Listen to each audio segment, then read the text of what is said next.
ये कहानी है साल 1999 की, जब वर्ल्ड कप शुरू होने के कुछ दिन पहले ही भारत और पाकिस्तान के बीच कारगिल की जंग छिड़ जाती है। और इसी जंग के दौरान जहां भारतीय सेना कारगिल के मैदान में पाकिस्तान से जंग लड़ रही थी, तो वहीं भारतीय क्रिकेट टीम को भी एक जंग लड़नी थी। और ये जंग युद्ध के मैदान में नहीं बल्कि क्रिकेट के मैदान में पाकिस्तानियों से लड़नी थी। मैच शुरू होने के पहले ही पाकिस्तानी खिलाड़ियों ने भारतीय टीम के खिलाड़ियों का हौसला तोड़ने के लिए मुकाबला शुरू होने से कुछ दिन पहले ही जबानी जंग शुरू कर दी। पाकिस्तान के फेमस खिलाड़ी जावेद मियांदाद ने एक बयान जारी करते हुए कहा कि भारतीय फौज और भारतीय टीम के खिलाड़ी दोनों बुज़दिल हैं। कारगिल के जंग में हिंदुस्तान की फौज पाकिस्तानी फौज के सामने दुम दबाकर भागेगी और वर्ल्ड कप में हिंदुस्तान के खिलाड़ी पाकिस्तान के खिलाड़ियों से डरकर मैदान छोड़कर भागेंगे, क्योंकि वर्ल्ड कप और कारगिल दोनों पाकिस्तान का है और पाकिस्तानी से लेकर रहेंगे। इस बयानबाजी में पाकिस्तानी टीम की तरफ से सबसे आगे था पाकिस्तानी टीम का खतरनाक तेज गेंदबाज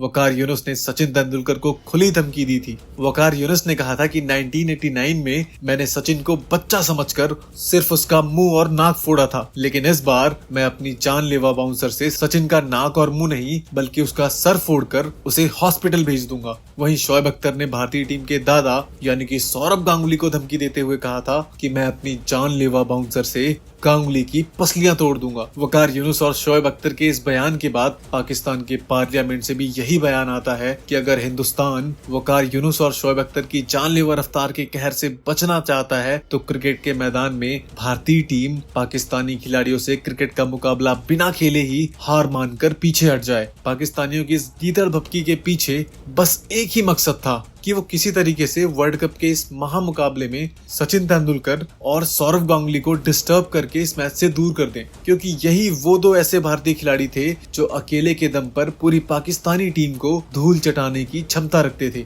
और इस बात को पूरा पाकिस्तान भली भांति जानता था।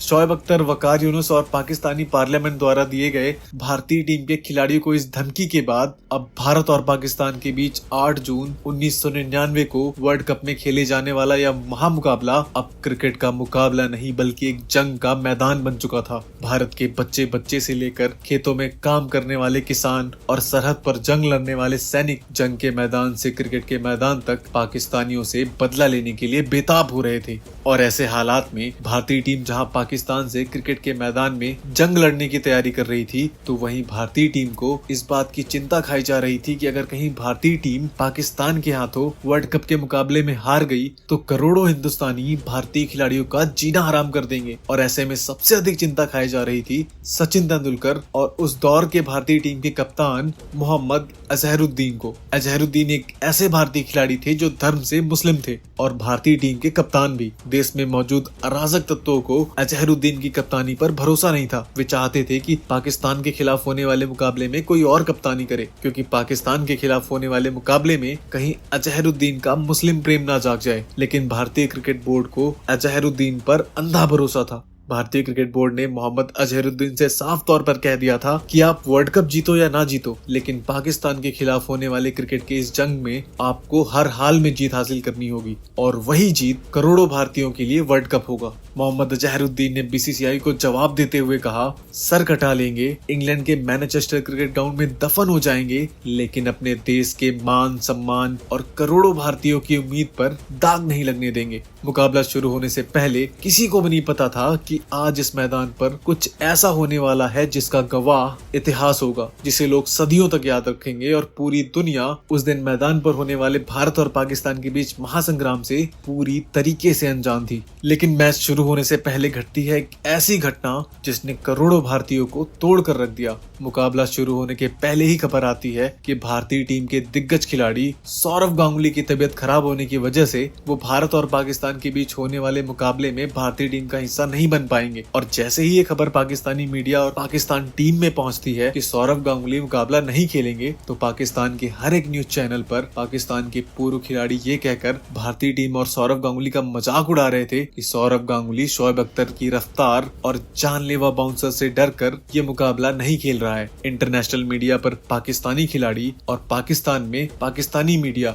भारतीयों का मजाक उड़ा रहे थे। पाकिस्तानियों का कहना था कि मैच शुरू होने के पहले अभी सिर्फ गांगुली पीठ दिखाकर भागा है और जब मुकाबला शुरू हो जाएगा तब शोएब अख्तर और वकार यूनुस और वसीम अकरम की रफ्तार को देखकर पूरी भारतीय टीम सिर्फ आधा मुकाबला खेलकर ही हार कर और डर कर मैदान छोड़कर भाग जाएगी। पाकिस्तानी मीडिया और पाकिस्तानी खिलाड़ियों द्वारा लगातार भारतीय सेना और भारतीय खिलाड़ियों का मजाक उड़ाया जा रहा था, जिसे सुनकर भारत के बच्चे बच्चे के साथ हर बूढ़े जवान और पूरे भारतीय क्रिकेट टीम के मन में पाकिस्तान से प्रतिशोध लेने की भावना जाग उठी और पूरी भारतीय टीम में से एक ही आवाज उठने लगी कि कारगिल के जंग को जीतने से पहले पाकिस्तान से क्रिकेट की जंग जीतना बहुत जरूरी है। और इसी जंग को जीतने के लिए भारतीय टीम के कप्तान मोहम्मद अजहरुद्दीन टॉस के लिए मैदान पर जाते हैं। टॉस उछाला गया और भारतीय टीम के कप्तान मोहम्मद अजहरुद्दीन ने टॉस जीतकर पहले बल्लेबाजी करने का फैसला किया। भारतीय टीम के लिए जहां एक बुरी खबर ये थी कि सौरव गांगुली इस मुकाबले में नहीं खेलेंगे, तो वहीं भारतीय टीम के लिए एक अच्छी खबर भी थी कि पाकिस्तानी टीम का खतरनाक गेंदबाज वकार यूनुस भी मांसपेशियों में खिंचाव की वजह से इस मैच का हिस्सा नहीं बन पाया। सौरव गांगुली की गैर मौजूदगी में भारतीय टीम की तरफ से ओपन करने आते हैं करोड़ों भारतीयों की उम्मीद सचिन तेंदुलकर और उनके साथ सदगोपन रमेश। आपको बता दूं कि इस टूर्नामेंट के दौरान ही सचिन के पिता की मौत भी हो गई थी। सचिन को मैदान पर आता देख पूरी पाकिस्तानी टीम ने बस एक योजना बनाई कि किसी तरीके से सचिन तेंदुलकर को जल्द से जल्द आउट करके या फिर चोटिल करके मैदान के बाहर भेजना है, क्योंकि अगर सचिन एक बार मैदान से हट गया तो पूरी भारतीय टीम ताश के पत्तों की तरह बिखर जाएगी। पाकिस्तान की तरफ से गेंदबाजी में पारी की शुरुआत करते हैं पाकिस्तानी टीम के कप्तान वसीम अकरम। वसीम अकरम की पहली गेंद जिस तरीके से इस ग्राउंड में लहराई, उसे देखकर सचिन तेंदुलकर समझ गए कि इस मैदान पर बल्लेबाजी करना बिल्कुल भी आसान नहीं है। एक तो पाकिस्तानी गेंदबाजों की रफ्तार, ऊपर से हवा में जिस तरीके से गेंद स्विंग हो रही है, उस कंडीशन में सचिन तेंदुलकर और रमेश के लिए मैनचेस्टर के इस क्रिकेट ग्राउंड पर पाकिस्तानी टीम के खतरनाक तेज गेंदबाज शोएब अख्तर, वसीम अकरम और अजहर महमूद के सामने बल्लेबाजी करना बिल्कुल भी आसान नहीं हो रहा था। पाकिस्तान टीम के ये तीनों खिलाड़ी विकेट की तलाश में भारतीय टीम के इन दोनों ओपनर बल्लेबाजों पर लगातार अपनी रफ्तार से अटैक किए जा रहे थे। सचिन तेंदुलकर तो ठहरे क्रिकेट के भगवान, वो तो पाकिस्तान के आदमखोर गेंदबाजों की रफ्तार का प्रहार सह गए, लेकिन सदगोपन रमेश ज्यादा देर तक इस रफ्तार का सामना नहीं कर पाए और पारी के 12वें ओवर में बोल्ड होकर पवेलियन चले गए। रमेश जिस समय आउट हुए उस समय भारतीय टीम का स्कोर था 37 रन और रमेश ने 20 रनों का योगदान दिया था। रमेश के आउट हो जाने के बाद भारतीय टीम की तरफ से मैदान पर बल्लेबाजी करने आए करोड़ों हिंदुस्तानियों के विश्वास की दीवार कहे जाने वाले भारतीय टीम के दिग्गज खिलाड़ी राहुल द्रविड़। और राहुल द्रविड़ जब मैदान पर बल्लेबाजी करने आ रहे थे तब भारतीय टीम के कप्तान मोहम्मद अजहरुद्दीन ने राहुल द्रविड़ से कहा कि भाई कुछ भी हो जाए लेकिन विकेट नहीं देना है। पाकिस्तानी गेंदबाजों को सौरव गांगुली की गैर मौजूदगी में सचिन तेंदुलकर के बाद अब आप ही भारतीय टीम की सबसे बड़ी आस हो। अपने कप्तान मोहम्मद अजहरुद्दीन को इस तरीके से परेशान और बेहाल देखकर राहुल द्रविड़ ने सोच लिया कि आज कुछ भी हो जाए लेकिन इन पाकिस्तानी तेज गेंदबाजों के सामने देश के मान और सम्मान को लुटने नहीं देंगे। मैदान पर आने के बाद राहुल द्रविड़ ने पहली ही गेंद को बाउंड्री लाइन के बाहर भेजकर सारे पाकिस्तानी तेज गेंदबाजों को एहसास दिला दिया कि पाकिस्तानियों, आज तुम्हारा सामना एक ऐसी मजबूत दीवार से होगा जिसको आसानी से भेद पाना तुम्हारे बस की बात नहीं होगी। राहुल द्रविड़ के बाद सचिन तेंदुलकर ने भी इसी ओवर में गेंद को बाउंड्री लाइन के बाहर भेजकर पाकिस्तानियों से अपने साथी बल्लेबाज रमेश के विकेट का बदला लिया। राहुल द्रविड़ और सचिन तेंदुलकर को इस तरह से पलटवार करता देख पाकिस्तान का कप्तान वसीम अकरम समझ चुका था कि अगर सचिन तेंदुलकर और राहुल द्रविड़ को आउट नहीं किया गया तो ये दोनों मैच को पाकिस्तान की पकड़ से बहुत दूर ले जाएंगे। और इन दोनों दिग्गज भारतीय खिलाड़ियों को आउट करने के लिए पाकिस्तान की टीम के कप्तान ने अपने खतरनाक तेज गेंदबाजों को खुली छूट दे दी थी कि जितनी जल्दी हो सके उतनी जल्दी सचिन तेंदुलकर और राहुल द्रविड़ को या तो आउट करो या फिर इन्हें चोटिल करके मैदान के बाहर भेजो। अपने कप्तान के आदेशों का पालन करते हुए पाकिस्तानी टीम के खतरनाक तेज गेंदबाज राहुल द्रविड़ और सचिन तेंदुलकर पर किसी भूखे भेड़िए की तरह आक्रमण करना शुरू कर देते हैं और पाकिस्तानी टीम के इन भूखे खतरनाक तेज गेंदबाजों के आक्रमण का मुंह तोड़ जवाब सचिन तेंदुलकर और राहुल द्रविड़ अपने सर पर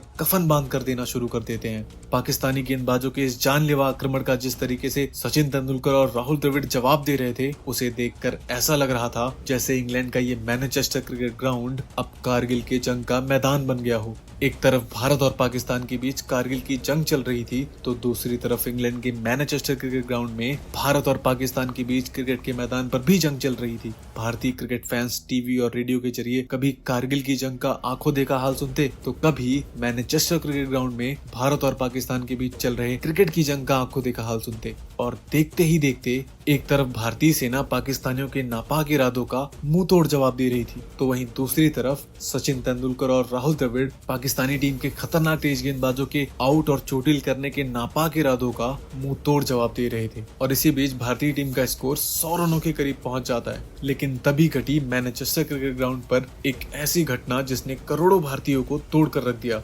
पाकिस्तानी टीम की तरफ से गेंदबाजी में पारी का 21वां ओवर लेकर आए अजहर महमूद ने सचिन तेंदुलकर को सकलैन मुस्तैक के हाथों कैच आउट कराकर भारतीय टीम को एक बड़ा झटका दे दिया। सचिन तेंदुलकर पाकिस्तानियों के लिए सबसे बड़े रोड़े थे और उन्हें आउट करने के बाद सिर्फ पाकिस्तानी टीम ही नहीं बल्कि पूरे पाकिस्तान में भी जश्न का माहौल बन गया। और कहा जाता है कि सचिन तेंदुलकर के आउट होने के बाद पाकिस्तानी संसद में चल रहे कारगिल युद्ध पर चर्चा को रोककर सचिन तेंदुलकर के आउट होने की खबर सुनाई गई थी। तो वहीं कारगिल के मैदान पर लड़ रहे भारतीय जाबाज सिपाहियों को जब सचिन के आउट होने की खबर मिली, तो कारगिल की जंग लड़ रहे सिपाहियों की पकड़ एक बार ढीली पड़ गई थी।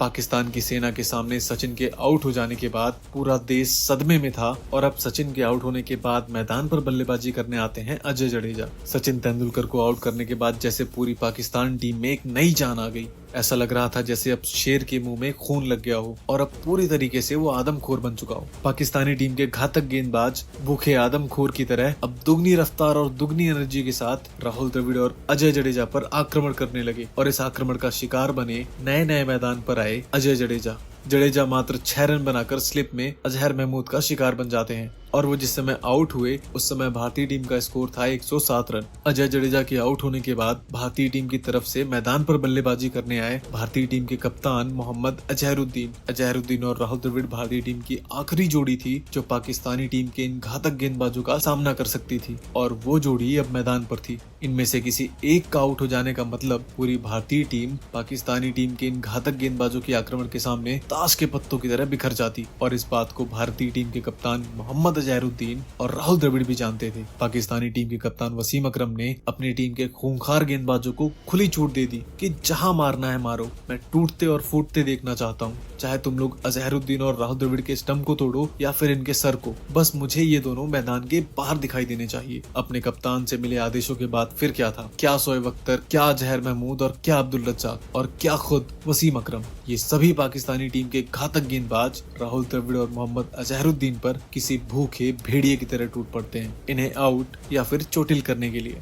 पाकिस्तानी टीम के इस जानलेवा हमले को राहुल द्रविड़ और भारतीय टीम के कप्तान मोहम्मद अजहरुद्दीन अच्छी तरह से समझ चुके थे और उन्होंने मन बना लिया कि कुछ भी हो जाए लेकिन पाकिस्तान टीम के इन दोनों गेंदबाजों के हाथों ना तो चोटिल होना है और ना ही आउट होना है, रन बने या फिर ना बने। जिसके चलते अगले 10 ओवर में भारतीय टीम ने महज 18 रन जोड़े, जिसमें अजहरुद्दीन ने 15 गेंद खेलने के बाद अपना खाता खोला था। वहीं दूसरी तरफ राहुल द्रविड़ एक दुबला पतला सा नौजवान जो अपने कप्तान के साथ एक ऐसी गेंदबाजी का डटकर सामना कर रहा था जिसके सामने बल्लेबाजी करना तो दूर, मैदान पर खड़े होना भी दुनिया के बड़े से बड़े बल्लेबाज के लिए आसान नहीं होता था। और ऐसी गेंदबाजी का सामना करते हुए राहुल द्रविड़ ने न सिर्फ धीरे धीरे करके भारतीय टीम के स्कोर को 150 रनों के पार पहुंचाया, बल्कि इस दौरान उन्होंने अपनी हाफ सेंचुरी पूरी कर ली। हाफ सेंचुरी पूरी करने के बाद राहुल द्रविड़ ने तेजी के साथ बल्लेबाजी करना प्रारंभ किया, लेकिन जब राहुल द्रविड़ 61 रनों के स्कोर पर बल्लेबाजी कर रहे थे, इस दौरान पाकिस्तानी टीम की तरफ से पारी का 40वां ओवर लेकर आए कप्तान वसीम अकरम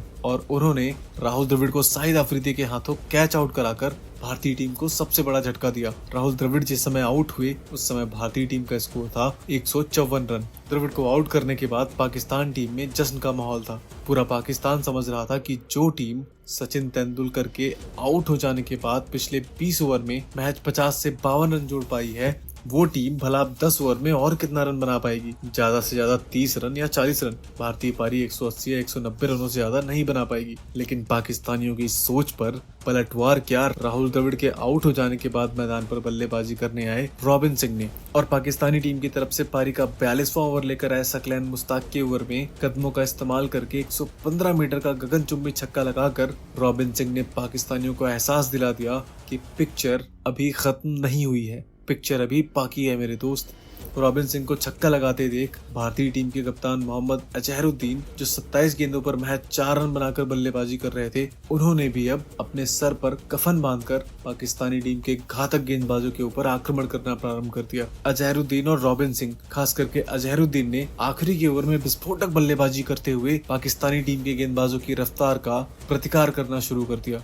इस दौरान क्या वसीम अकरम, क्या शोएब अख्तर, जो भी गेंदबाजी के लिए आता, उस पर अजहरुद्दीन और रॉबिन सिंह भूखे शेर की तरह टूट पड़ते। दोनों बल्लेबाजों ने ताबड़तोड़ बल्लेबाजी करते हुए आखिरी की 36 गेंदों में 63 रनों की पार्टनरशिप करके भारतीय टीम के स्कोर को 200 रनों के पार पहुंचा दिया। जिस अजहरुद्दीन ने 27 गेंदों में महज 4 रन बनाए थे, उसी अजहरुद्दीन ने अगली 44 गेंदों पर ताबड़तोड़ 55 रनों की पारी खेलकर भारतीय टीम के स्कोर को 215 रनों के पार पहुंचा दिया। पारी के 48वें ओवर में अजहरुद्दीन 59 रन बनाकर वसीम अकरम की गेंद पर आउट होकर पवेलियन चले गए। अजहरुद्दीन के आउट हो जाने के बाद मैदान पर बल्लेबाजी करने आए नयन मोंगिया और रॉबिन सिंह ने 50 ओवर की समाप्ति तक भारतीय टीम के स्कोर को 227 रनों तक पहुंचा दिया। जिस भारतीय टीम का स्कोर 43 ओवर की समाप्ति पर 150 रन था और एक समय ऐसा लग रहा था जैसे भारतीय टीम 200 रनों का आंकड़ा भी नहीं पार कर पाएगी, उसी भारतीय टीम का स्कोर रॉबिन सिंह और मोहम्मद अजहरुद्दीन की बेहतरीन पार्टनरशिप की वजह से 227 रनों तक पहुंच चुका था। यानी कि अब पाकिस्तान के सामने 50 ओवर में 228 रनों का टारगेट था। लेकिन अब सवाल था कि जिस पाकिस्तानी टीम में शाहिद अफरीदी, सईद अनवर, इंजमाम उल हक, अजहर महमूद, मोइन खान और अब्दुल रज्जाक जैसे खतरनाक ऑलराउंडर हों, और जिस भारतीय टीम की गेंदबाजी में जवागल श्रीनाथ, वेंकटेश प्रसाद, देवाशीष मोहंती और रॉबिन सिंह जैसे गेंदबाज हों,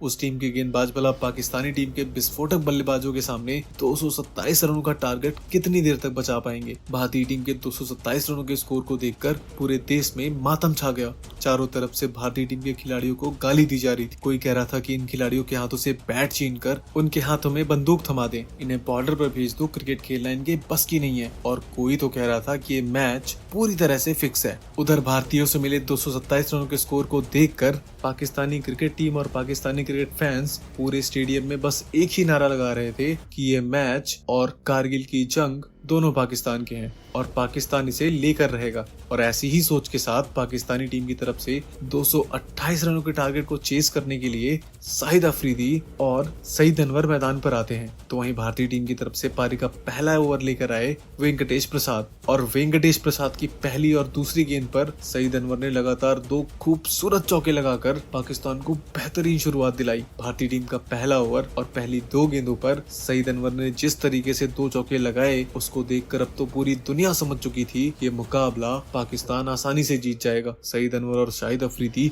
दोनों पाकिस्तानी बल्लेबाजों ने पाकिस्तान को विस्फोटक शुरुआत दिला दी थी और 2 ही ओवर में पाकिस्तान के स्कोर को 19 रनों तक पहुंचा दिया। पाकिस्तान के ये दोनों ओपनर बल्लेबाज पहले ओवर में जिस तरीके से भारतीय टीम के गेंदबाजों पर प्रहार कर रहे थे, उसे देखकर भारतीय खेमे में दहशत का माहौल था। लेकिन भारतीय टीम की तरफ से पारी का तीसरा ओवर लेकर आए वेंकटेश प्रसाद ने अपने ओवर की तीसरी गेंद पर पाकिस्तान के विस्फोटक बल्लेबाज शाहिद अफरीदी को अनिल कुंबले के हाथों कैच आउट करवाकर भारतीय टीम को पहली सफलता दिलवाई। शाहिद अफरीदी के आउट हो जाने के बाद पाकिस्तान की तरफ से बल्लेबाजी करने आए एजाज अहमद, और एजाज अहमद ने मैदान पर आने के बाद जवागल श्रीनाथ के ओवर की पहली गेंद का सामना किया और पहली गेंद को ही बाउंड्री लाइन के बाहर भेजकर एजाज ने अपनी पारी का विस्फोटक आगाज कर दिया। तीसरे ही ओवर में विकेट गिर जाने के बाद भी पाकिस्तान टीम के ओपनर सईद अनवर भारतीय गेंदबाजों पर लगातार प्रहार किए जा रहे थे, जिसके रिजल्ट के तौर पर महज 5 ही ओवर में पाकिस्तानी टीम का स्कोर 40 रनों के करीब जा पहुंचा। सईद अनवर के इस विस्फोटक प्रहार से भारतीय टीम के खेमे में हाहाकार मच गया। इस दौरान जो भी गेंदबाजी के लिए आता और उसके हाथ से जैसे ही गेंद छूटती, वो सईद अनवर के बैट से लगने के बाद तुरंत बाउंड्री लाइन के बाहर होती थी।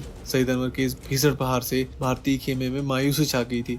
लेकिन भारतीय क्रिकेट फैंस और भारतीय टीम के कप्तान मोहम्मद अजहरुद्दीन के चेहरे पर मुस्कान लाने का काम किया जवागल श्रीनाथ ने। जवागल श्रीनाथ ने पारी के 7वें ओवर में अपनी पहली ही गेंद पर एजाज अहमद को कप्तान अजहरुद्दीन के हाथों स्लिप में कैच करवाकर श्रीनाथ ने अपने कप्तान सहित करोड़ों हिंदुस्तानी फैंस के मुरझाए हुए चेहरे पर खुशी लाने का काम किया। एजाज अहमद के आउट हो जाने के बाद पाकिस्तान की तरफ से मैदान पर बल्लेबाजी करने आए सलीम मलिक, लेकिन सलीम मलिक मैदान पर आए ही थे कि इसी बीच एक बार फिर भारतीय टीम की तरफ से गेंदबाजी लेकर आए वेंकटेश प्रसाद ने सलीम मलिक को LBW आउट करके पाकिस्तान को तीसरा झटका दिया। सलीम मलिक के आउट होने के बाद पाकिस्तान की तरफ से मैदान पर बल्लेबाजी करने आया एक शख्स जो अकेले के दम पर ही इस मैच का रुख पाकिस्तान की तरफ मोड़ने की क्षमता रखता था, जिसने एक बार नहीं बल्कि कई बार भारत और पाकिस्तान के बीच खेले गए मुकाबले में भारतीय टीम की जीत की राह में दीवार बनकर भारत की जीत को हार में तब्दील कर दिया था। जी हाँ, मैं बात कर रहा हूँ इंजमाम उल हक की। मलिक के आउट हो जाने के बाद मैदान पर बल्लेबाजी करने आए पाकिस्तान के दिग्गज बल्लेबाज इंजमाम उल हक, जिस पाकिस्तान का स्कोर 5.3 ओवर में 40 रन था,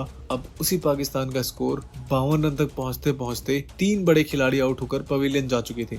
लेकिन पाकिस्तान के 3 बड़े विकेट गिर जाने के बाद भी भारतीय क्रिकेट फैंस और भारतीय टीम के कप्तान मोहम्मद अजहरुद्दीन और भारतीय टीम के खिलाड़ियों के चेहरे पर अभी भी चिंता की रेखाएं साफ साफ दिख रही थी, क्योंकि अभी भी मैदान पर पाकिस्तान के 2 ऐसे खिलाड़ी मौजूद थे जो अकेले दम पर ही पाकिस्तान को जीत दिलाने की क्षमता रखते थे। जी हाँ, मैं बात कर रहा हूँ सईद अनवर और इंजमाम उल हक की।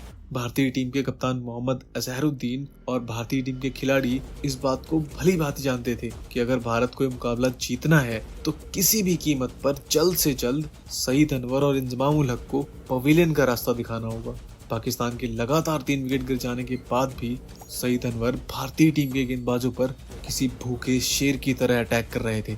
सईद अनवर को तो जैसे कोई फर्क ही नहीं पड़ रहा था कि विकेट गिर रहे हैं या नहीं गिर रहे, लेकिन पाकिस्तानी टीम के भूखे, खूंखार और आदमखोर बल्लेबाजों पर अंकुश लगाने का काम किया एक बार फिर से भारतीय टीम के संकट मोचक वेंकटेश प्रसाद ने। भारतीय टीम की तरफ से पारी का 16वां ओवर लेकर आए वेंकटेश प्रसाद की गेंद पर सईद अनवर की नजर जरा सी इधर उधर हुई और गेंद अनवर के बैट का बाहरी किनारा लेते हुए स्लिप में जा पहुंची, जहां भारतीय टीम के कप्तान मोहम्मद अजहरुद्दीन ने इस पर अपना सब कुछ निछावर करते हुए अपनी जान झोंक कर इसे कैच में तब्दील कर दिया और पाकिस्तानी टीम के ऐसे खतरनाक बल्लेबाज को पवेलियन का रास्ता दिखा दिया। मोहम्मद अजहरुद्दीन का ये कैच न सिर्फ उस मैच का सबसे बेहतरीन कैच था, बल्कि उस ICC वर्ल्ड कप के सबसे बेहतरीन कैचेस में से एक था। 65 रनों के निजी स्कोर पर पाकिस्तान के 4 खिलाड़ी आउट होकर पवेलियन जा चुके थे और सईद अनवर ने आउट होने से पहले 39 रनों की पारी खेली थी। सईद अनवर के आउट होने के बाद मैदान पर बल्लेबाजी करने आए अजहर महमूद, लेकिन अजहर महमूद मैदान पर आए ही थे कि इसी बीच भारतीय टीम की तरफ से गेंदबाजी लेकर आए अनिल कुंबले और अनिल कुंबले ने अजहर महमूद को विकेट कीपर के हाथों कैच आउट कराकर पाकिस्तान को 78 रनों के निजी स्कोर पर 5वां झटका दे दिया। 78 रन और पाकिस्तानी टीम के 5 खिलाड़ी आउट होकर पवेलियन जा चुके थे और जो लोग भारतीय टीम की गेंदबाजी को कमजोर बता रहे थे, उन लोगों के मुंह पर कालिक पोतने का काम किया भारतीय टीम के जांबाज गेंदबाजों ने। अजहर महमूद के आउट हो जाने के बाद पाकिस्तान की तरफ से मैदान पर बल्लेबाजी करने आए मोइन खान।